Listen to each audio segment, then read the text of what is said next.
For years, there had been rumors about Doug Weiss and Joni Lamb, but no one had predicted this. In her final exclusive disclosure, Lisa Weiss makes a startling admission that totally flips the narrative. Her disclosures are devastating in addition to shocking. Confidential dealings, clandestine partnerships, and a failing, deceptive empire.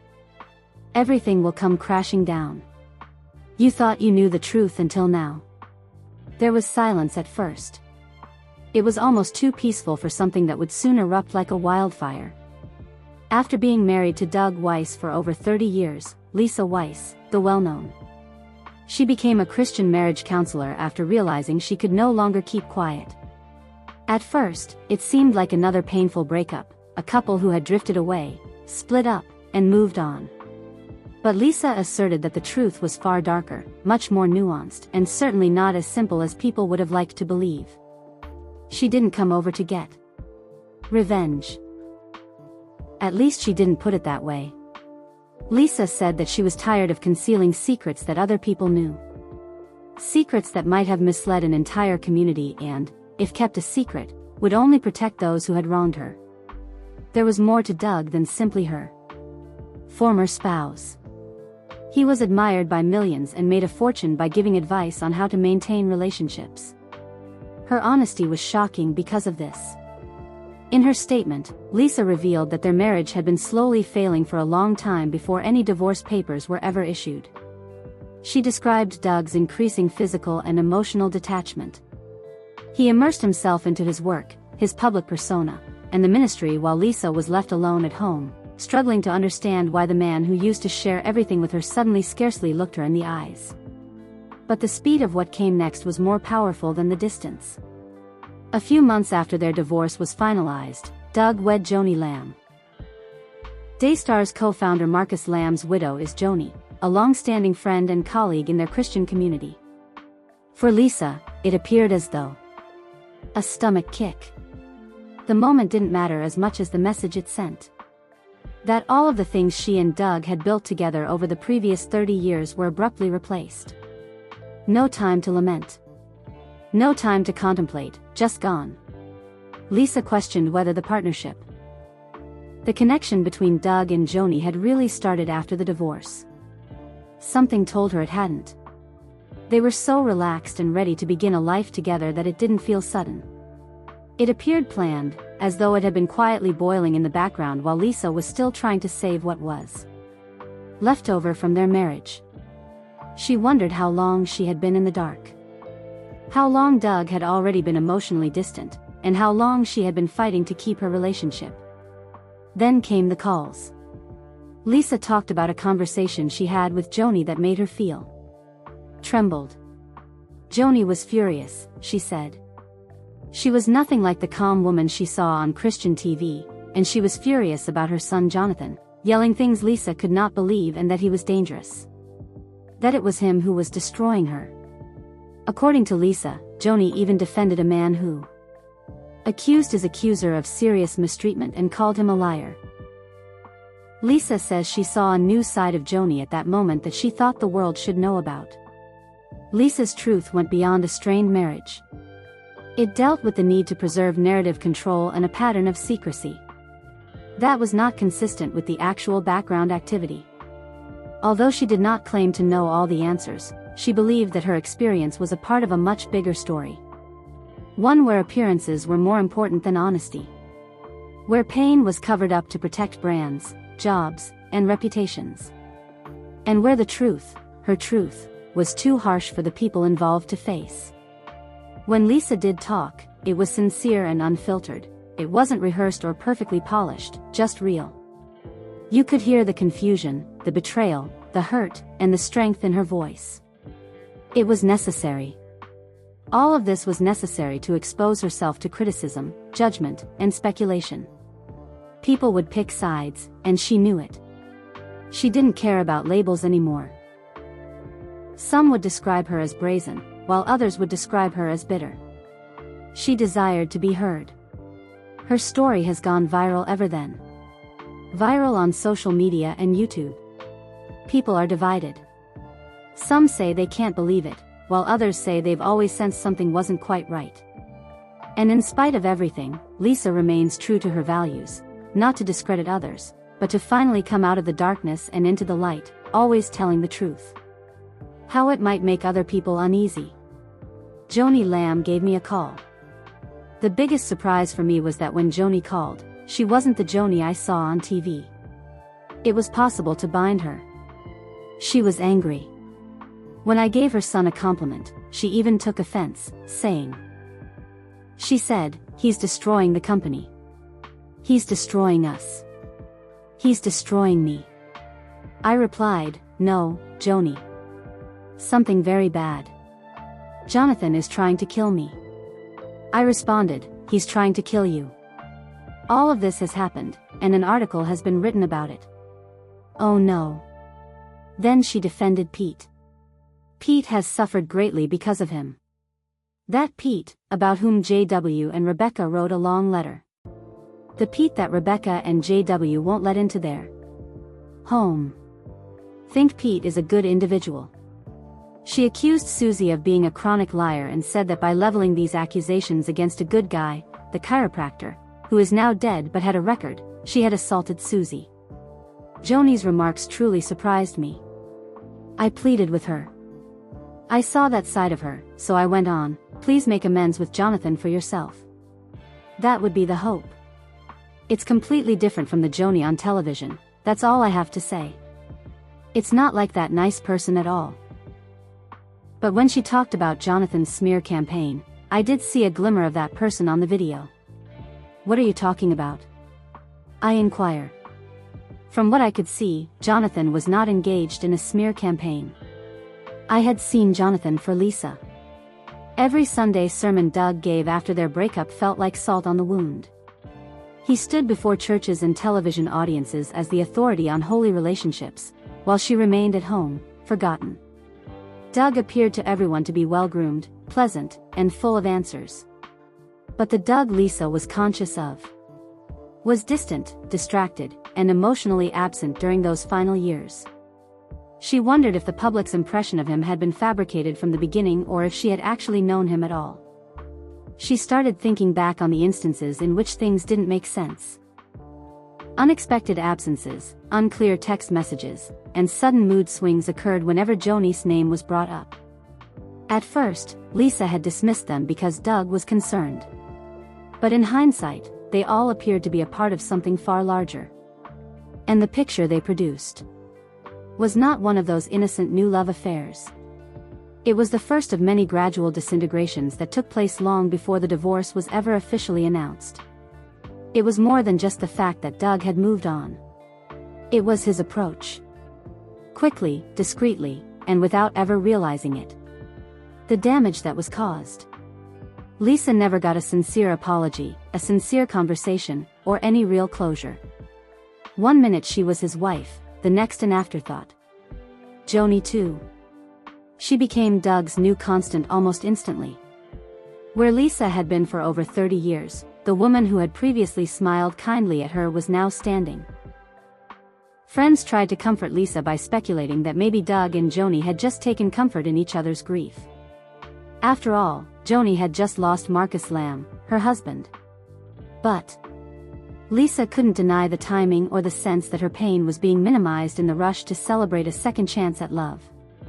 Grief, healing, and honesty were out of the question. It all happened too fast. The worst part was the stillness. Doug never mentioned the whispers. He never publicly talked about Lisa, what had gone wrong, or how quickly he had remarried. Instead, he persisted in writing books, doing interviews, grinning for the cameras, and pretending that nothing had occurred. Lisa thought her silence spoke louder than any charge. It told her that since it was no longer convenient, her part in his story was being removed. Some nights Lisa would stay awake, contemplating everything. She would lie there and question whether she had previously overlooked any hints. Had Joni caused Doug to be so distant all along? Was there ever a specific time when her marriage altered, and she was unaware of it? These questions worried her. To make matters worse, she knew she was unlikely to get any real answers. In the aftermath, Lisa felt alone even with the help of her grown children. The religious community initially accepted them as a couple, but now seemed split. Others remained loyal to Doug because they believed he had done nothing wrong. Others whispered words of incredulity and compassion in sympathy for Lisa. But it was more than emotional pain. It was also incredibly spiritual. Lisa was left questioning all she had put into her identity, faith, and trust after her marriage fell apart. She wondered whether she had let God down and if her inability to maintain the marriage was an indication that she wasn't strong or devoted enough. It was a guilt that was hard to get rid of. Because when you've spent your entire life trying to be the perfect wife and the man you've built that life with leaves and pretends it never happened, it may shake you to your very core. Lisa made no attempt to impress anyone. She didn't intend to bring Doug's reputation down. She only wanted for everyone to understand that the flawless image was not entirely true. She needed her voice to be heard, not muffled by well-written press releases or romanticized YouTube videos. Behind the scenes, there was real anguish, and she wanted everyone to know it. The betrayal was real. The cost of that sin was more than just a broken heart. The identity had been shattered. In hindsight, Lisa said the betrayal did not start with Doug's marriage to Joni. It started years ago when she stretched out and found nothing there, when there was silence and emotional emptiness. She believed that the chronology of treachery was not determined by days or dates, but rather by how she was progressively evicted from the life she had helped create. It was not just one man's story of letting go. A woman was trying to hold on to something that had already been taken away, according to the story. A woman who had faith, believed in love, and witnessed the failure of both in real life.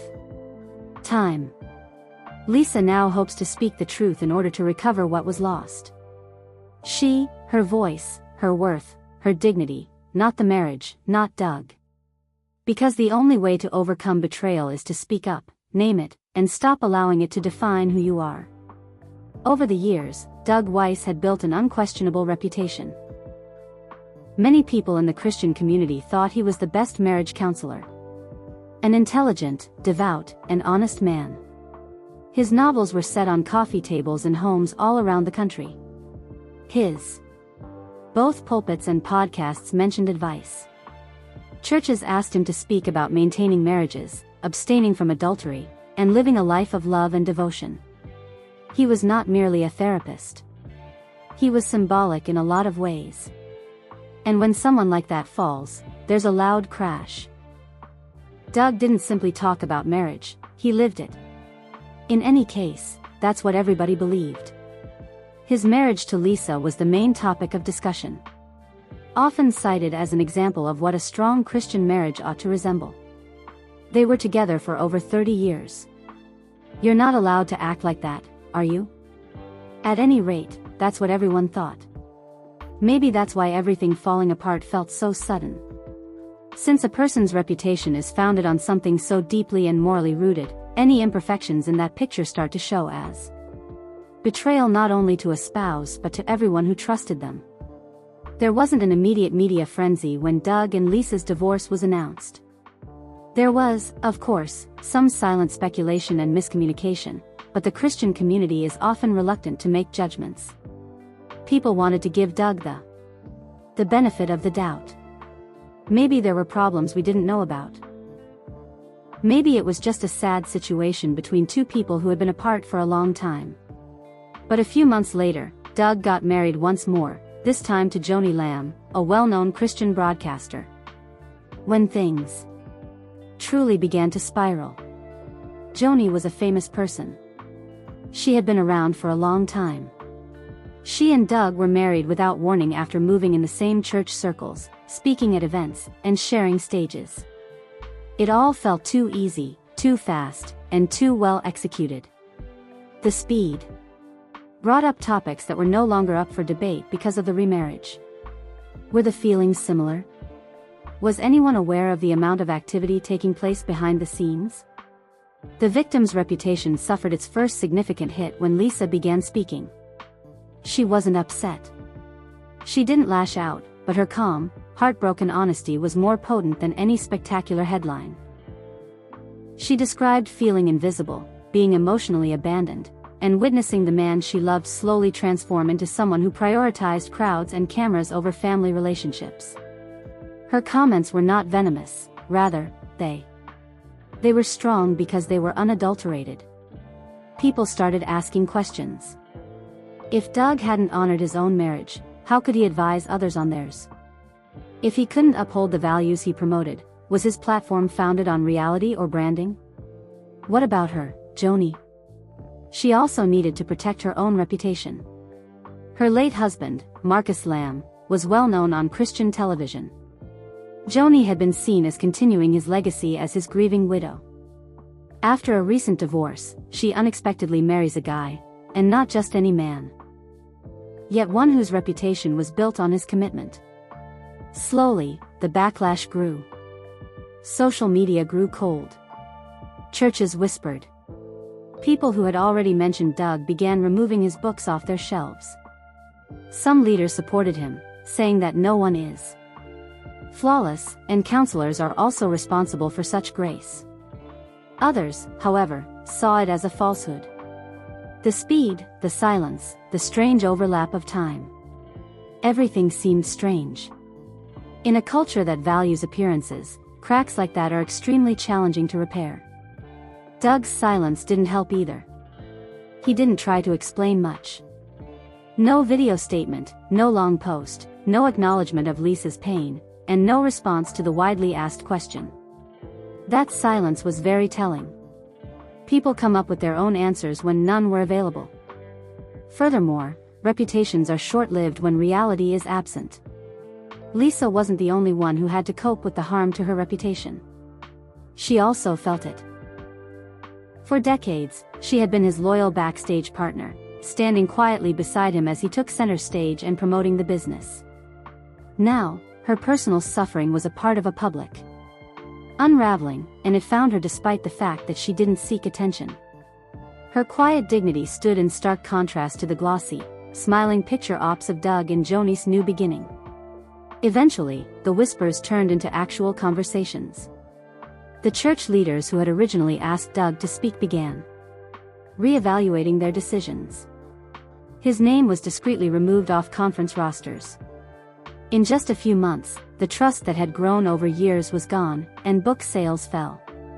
Since everyone fails, Doug didn't own it, not because he had failed. He had overlooked the agony, hadn't shown the humility expected of someone in his position. Not merely Doug, Joni, or even Lisa are the subject of the most significant lesson to be learned from all of this. It addressed the fallout from putting one's reputation ahead of one's moral character. When the brand takes precedence over the facts. And when someone who is in charge of people's trust forgets that reputations are built in the quiet moments when you have to interact with the people who are most important to you, rather than in the spotlight. Doug's story could have been different. It may have been one of salvation, repentance, or honesty. But instead, his quiet, too, explained that showing the same degree of vulnerability he expected from the couples he counseled just made the rift steeper. Rebuilding a tarnished reputation is challenging, especially if the people you hurt were formerly admirers of your Christian faith and love. In the end, Doug did more than endanger his employment. He endangered the foundation of what he had spent decades trying to build. The consequences were more than a simple dispute. It acted as a reminder and wake-up call that one's reputation is not just determined by their performance. They remember that when the curtain comes down. Lisa's revelations elicited a strong reaction from the public. It was explosive. Longtime followers of Doug Weiss were shocked, confused, and often very disappointed. There were countless posts, comments, and in-depth conversations on social media as people tried to make sense of what had happened. A few of Doug's loyal followers felt personally duped. They had put their faith in him, trusted his teachings, and built their own relationships on his advice. That vision had been destroyed, and now they did not know what or whom to believe.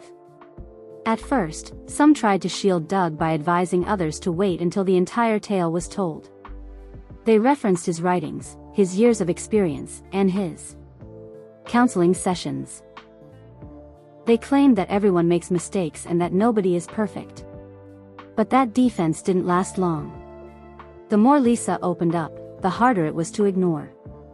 Her tone was calm and collected, and she didn't sound like she was looking for revenge. The speaker was compelled to vent their emotions after holding them inside for too long. It wasn't just Doug's recent remarriage that had an impact on people. It was everything that came before it. The slow breakdown of his relationship with Lisa, the lack of concern. Along with the sudden shift to a new public identity with Joni Lamb, she clarified. People began to ask questions for which there were no easy answers. Had Doug and Joni only started dating because of his divorce? Why did it all happen so fast? Or was there something else happening? More in the background than anyone knew? For many Christians, this was more than a celebrity scandal. It was a spiritual crisis. Doug wasn't a movie star or a politician. As a spiritual guide, they sought his counsel on some of the most personal, sacred facets of their lives. His words had been used in therapy sessions, wedding ceremonies, and even religious sermons. When the man who had preached about pursuing marriage appeared to give up on his own, some took it personally. Then the man walked away. Church-related groups that had touted Doug's books earlier began quietly taking them off the shelf. Event organizers had booked him for conferences, but they changed their lineups at the last minute. Some even publicly disassociated themselves from him and the controversy. It had a significant ripple effect. One finding from Lisa's tidal wave had taken over a full ministry. And it wasn't just Doug who was affected. All of a sudden, Joni Lamb, who was famous for her appearances on Christian television, was under the same level of scrutiny. People began to question her moral nature after years of seeing her. Was she part of this plot from the beginning? Did she have anything to do with Doug and Lisa's breakup? The fact that she and Doug had been co-workers for years only made it worse. People who had formerly liked her started to feel uncomfortable, as though the person they were seeing on TV wasn't the whole story. As the public dug deeper, more stories emerged. Some were proved, some were only rumors. Everyone has an opinion, and the internet made sure that it was shared by many. Comments turned into battlefields. Others backed Doug and Joni, arguing that they should be delighted after years of suffering. Others ruined them by accusing them of hypocrisy, deceit, and betrayal.